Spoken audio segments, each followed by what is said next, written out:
Hello, hello, hello. This is Michelle Testimony. Coming back with you with a hot lunch from the Salvation Army. This is interesting. This looks like it's chicken and rice. Closer view here.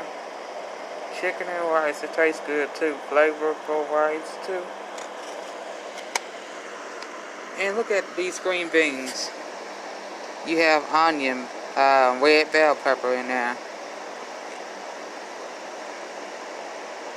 And how it tastes very much sweet. Yes. Okay. And along with that, they had blessed me with 1 dozen eggs. Look at that. Look at all them eggs.